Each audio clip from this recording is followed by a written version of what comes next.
Bienvenida o bienvenido. Hoy nos sumergimos en la figura de Atila, el Huno. Vamos a intentar separar al hombre del mito, basándonos en fuentes académicas y enciclopédicas. ¿Quién fue realmente este líder, el llamado azote de Dios? Sí, y esa es la clave, ¿verdad? Distinguir. Porque casi todo lo que sabemos nos llega de sus enemigos, los romanos. Claro, fuentes griegas y latinas. Exacto. Y eso, inevitablemente, pues tiña la imagen que tenemos. Nuestra mejor fuente es Prisco, que incluso estuvo en la corte una. ¿Ah, sí? Un testigo directo. Bueno, casi. Estuvo allí en 449. Pero su obra original se perdió. Solo tenemos fragmentos que citan otros, como Jordanes un siglo más tarde. Entiendo. Y de los propios hunos. Su versión. Pues, nada. La tradición oral se perdió en el tiempo. Ecos, quizás, en leyendas germánicas posteriores, pero poco más. Hablemos de sus orígenes. Los hunos, esos nómadas euroasiáticos que llegaron sobre el 370 después de Cristo. Famosos arqueros a caballo. Efectivamente. Venían de más allá del Volga y causaron un impacto tremendo en Europa. Y el nombre Átila, ¿sabemos qué significa? Pues a ver, es un tema debatido. La teoría, digamos, más fuerte apunta a un origen germánico oriental, gótico o gépido. Sería Atta, que es padre, y el diminutivo Ila, o sea, algo como padrecito. Qué curioso, padrecito, para alguien con esa fama. Sí, choca un poco. Hay otras teorías, túrquicas, jeniseicas, pero la gótica tiene bastante peso académico. Aunque bueno, no hay consenso total. Ni siquiera sabemos qué lengua hablaban los hunos con certeza. Vale. Y al principio Atila no gobernó solo, ¿verdad? No. Compartió el trono con su hermano Bleda. Sucedieron a su tío Rugila, allá por el 434. Y juntos negociaron con el Imperio Romano de Oriente. Sí, el Tratado de Margus, en 435. Fue un éxito para ellos. Duplicaron los tributos que recibían de Roma y, básicamente impusieron sus condiciones en la frontera. Aseguraron mercados también. Pero esa paz duró poco. Muy poco. Entre 441 y 443, Atila lanzó unas campañas devastadoras por los Balcanes. Ya reinaba solo, por cierto. Bleda murió hacia el 445. ¿Y cómo eran esas campañas? Pues muy destructivas. Y es interesante, usaban técnicas de asedio avanzadas, como arietes, torres. No eran solo jinetes. Prisco cuenta que Naissus, la actual Nis, en Serbia, quedó desolada, llena de huesos. Llegaron muy cerca de Constantinopla. Vaya. Sí. Obligaron al emperador Teodosio II a aceptar términos aún peores. Triplicar el tributo y pagar una multa enorme en oro. Con el este, digamos, controlado, se giró hacia Occidente. La invasión de la Galia en 451. Y aquí entra la historia de Honoria, la hermana del emperador Valentiniano III. Lo del anillo y la petición de ayuda es real. Bueno, la petición existió.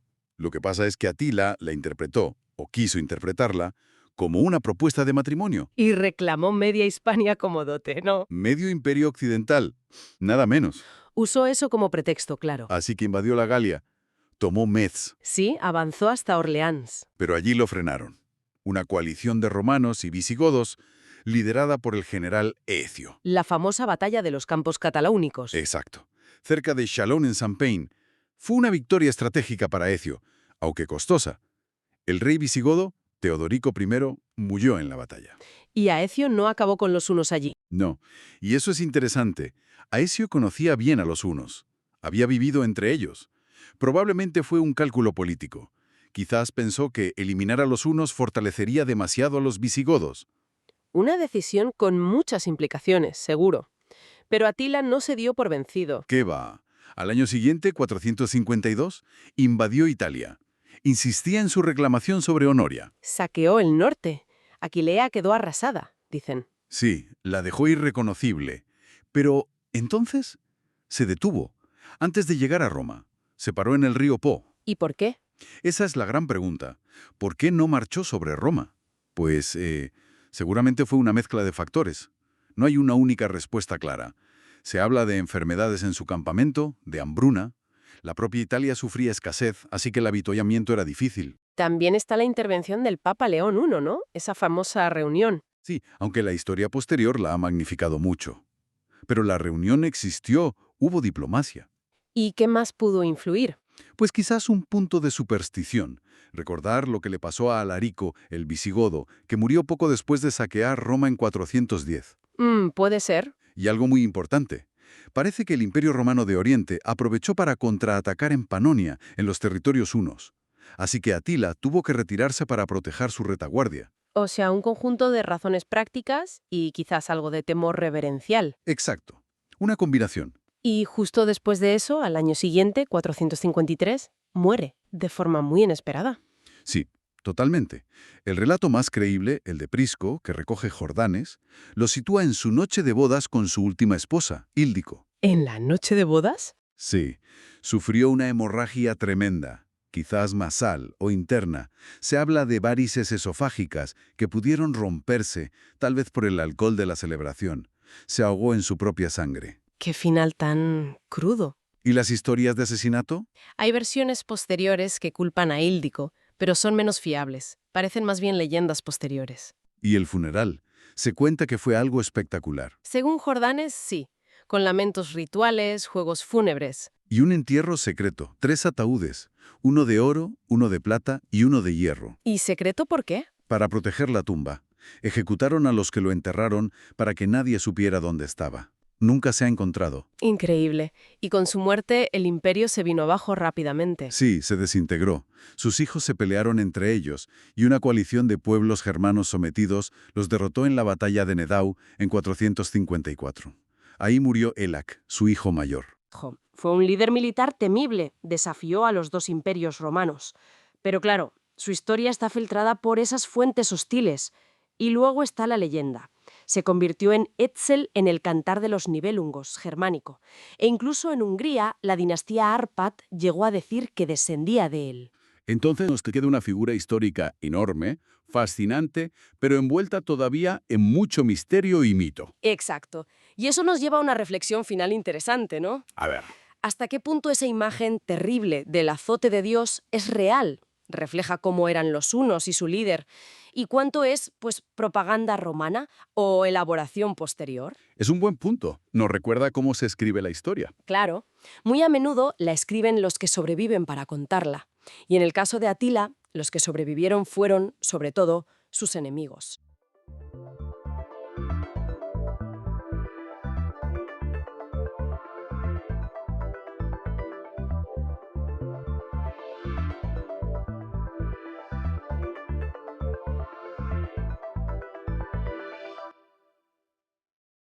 Hola a todas y todos. Hoy nos metemos de lleno en una de esas preguntas que nos fascinan. ¿Hay alguien más ahí fuera? Y vamos a hacerlo explorando una organización clave en esta aventura, el Instituto SETI. Efectivamente.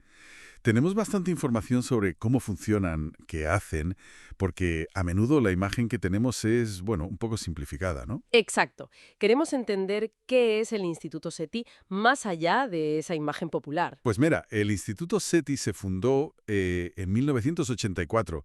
Su sede está en Mountain View, en California, y su misión va mucho más allá de solo escuchar. Buscan explorar, comprender y explicar el origen y la naturaleza de la vida en el universo. Una misión ambiciosa, desde luego, y con nombres importantes detrás, ¿verdad? Sí, sí. Históricamente figuras como Carl Sagan, Bernard Oliver y, bueno, gente como Jill Tarter, que es cofundadora y sigue muy activa. Actualmente, el CAO desde 2015 es Bill Diamond. Incluso han estado asociados 2 premios Nobel, Towns y Bloomberg. Vamos, gente de peso. Entiendo. Y con una misión tan grande, ¿cómo se organizan? ¿Cómo estructuran todo eso? Pues básicamente tienen 3 centros principales. El más conocido seguramente es el Centro Carl Sagan. Lo dirige Natalie Cabrol y ahí trabajan más de 80 científicos. ¿El centro? ¿Carl Sagan? ¿Qué investigan allí exactamente? Pues de todo un poco dentro de esa gran pregunta. Astrobiología, o sea, el estudio de la vida en el universo, exoplanetas, exploración planetaria y, por supuesto, la búsqueda SETI en sí misma, la de señales. Ajá. Y aquí hay un punto importante sobre la financiación, ¿eh? La investigación general, digamos la astrobiología y demás, suele financiarse con proyectos, por ejemplo, de la NASA. Pero los esfuerzos específicos de SETI, la búsqueda de señales como tal, dependen íntegramente de la filantropía privada. O sea que la parte más icónica de SETI, la de buscar mensajes, necesita donaciones sí o sí. Es curioso. Totalmente. Es un matiz crucial. Luego está el Centro de Educación.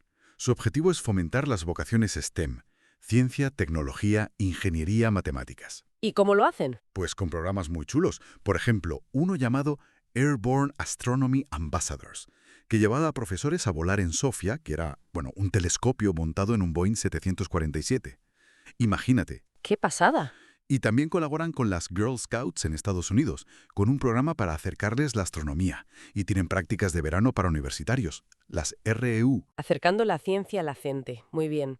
¿Y el tercer centro? El Centro de Divulgación Pública busca conectar la ciencia del instituto con el público general. Organizan unas charlas semanales, las SETI Talks, que son muy interesantes y están en YouTube. Ah, sí, creo que he visto alguna. Y durante muchos años produjeron un programa de radio y podcast, Big Picture Science. Ahora es independiente, pero uno de los presentadores sigue siendo Seth Shostak, que es una figura muy importante del instituto. Vale, entiendo la estructura. Investigación, educación, divulgación. Ahora vayamos a la investigación pura. ¿Cómo buscan esas señales? ¿Qué instrumentos usan? Bueno, la búsqueda SETI, que ahora dirige Andrew Simeon, usa sistemas de telescopios tanto de radio como ópticos. Buscan señales deliberadas, claro. ¿Y usan algún instrumento propio? Sí, el principal es el Allen Telescope Array, el ATA. Es un conjunto de antenas diseñado específicamente para la búsqueda SETI. Pero también utilizan tiempo en grandes observatorios terrestres, como LEAC, Keck, el IRTF en Hawái, el BLT en Chile. Grandes telescopios, sí. Y por supuesto, datos de telescopios espaciales. Hubble, Spitzer, Kepler, TESS, Herschel. Estos son fundamentales, sobre todo Kepler y TESS, para encontrar exoplanetas, que son los objetivos principales, claro. Claro, primero encontrar el planeta y luego ver si hay algo. Y me comentabas antes que no solo buscan señales, sino que hacen más astrobiología. Exacto. Estudian el origen de la vida, los entornos donde podría darse, su evolución, su destino.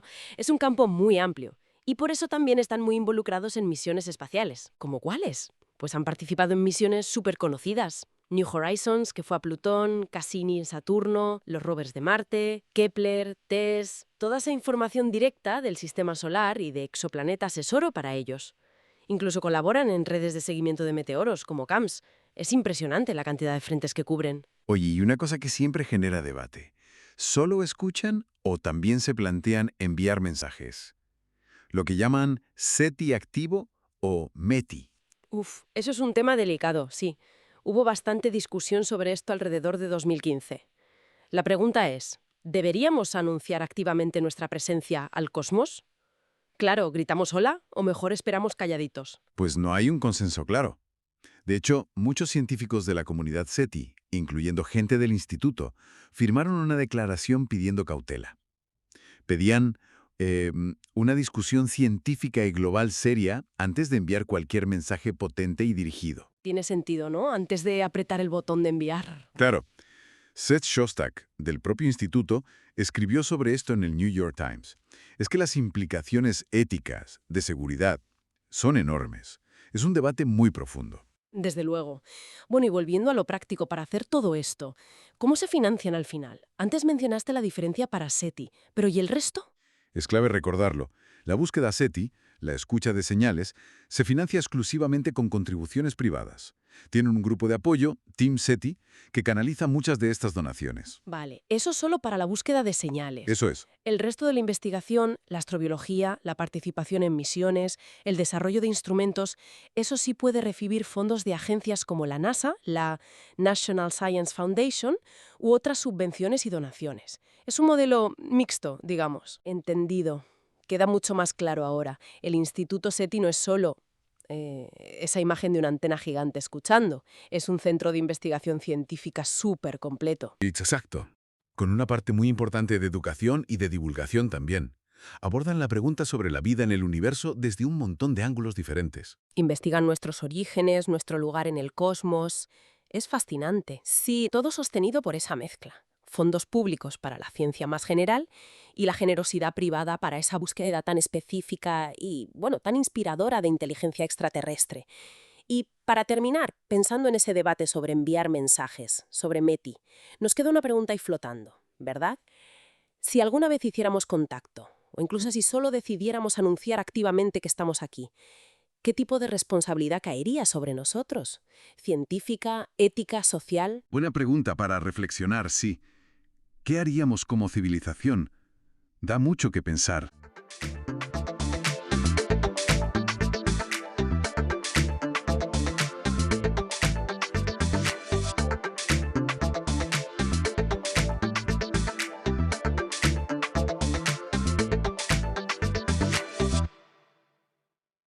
Bienvenidos. Hoy nos sumergimos en unos ecosistemas que son, bueno, pura paradoja, increíblemente ricos, vitales, pero también alarmantemente frágiles. Vamos a hablar de los arrecifes de coral. Nos basamos en un artículo de Wikipedia muy completo. Exploraremos su biología, claro, por qué desafían un poco la lógica de los océanos, su valor, que es inmenso, y las amenazas, que son muy serias. Queremos una visión clara, profunda. ¿Listos? Vamos allá. A ver, para empezar, ¿qué es exactamente un arrecife? Porque no es una roca sin más, ¿verdad? Son estructuras vivas, construidas por animales diminutos, los pólipos de coral, que van segregando carbonato de calcio, como si fuera el cemento, ¿no? Y eso forma la estructura, capa sobre capa. Exacto, son como pequeños constructores. Y lo más fascinante, yo creo, es su relación con unas algas microscópicas, las zooxantelas. Viven dentro, en sus tejidos. Así, las que les dan color, ¿no? Perficiente. Pero ahí está la trampa, ¿no? Su punto débil. Si el agua se calienta demasiado, por ejemplo, el coral las expulsa. Sí, se estresa y las expulsa, y entonces pierde su comida, su color, se blanquea. ¿Y si sigue el estrés? Pues sí, si persiste, el coral puede morir. El blanqueamiento es una señal de alarma muy grave. Claro. Y esto conecta con otra cosa curiosa que ya le llamó la atención a Darwin. ¿Cómo puede ser que estos sitios tan llenos de vida, estos oasis, prosperen en aguas tropicales que normalmente son pobres en nutrientes? Es la famosa paradoja de Darwin, sí. ¿Y cómo se explica? ¿Cuál es el truco? Pues resulta que son unos maestros del reciclaje. Tienen unos ciclos de nutrientes muy eficientes, muy cerrados internamente. Y no solo eso, hay otros organismos, como las esponjas, que ayudan filtrando materia orgánica del agua. Además, la propia estructura del arrecife, tan rugosa, tan compleja, ayuda a atrapar partículas, nutrientes que trae la corriente. O sea que no dependen solo de lo que hay disuelto. Exacto. Crean y gestionan su propia riqueza, digamos. Son muy autosuficientes en ese sentido. Es impresionante, y su importancia va mucho más allá de esta biología tan particular. Se les llama selvas tropicales del mar, y con razón.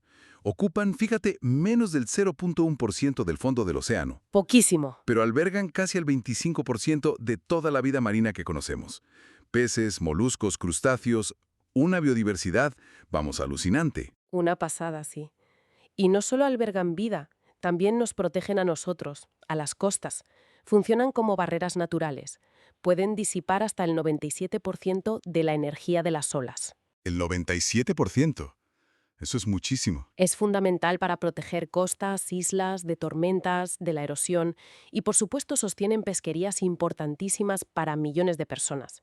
Su valor económico global, si sumas turismo, protección, pesca, se estima en billones de dólares al año. Billones con B.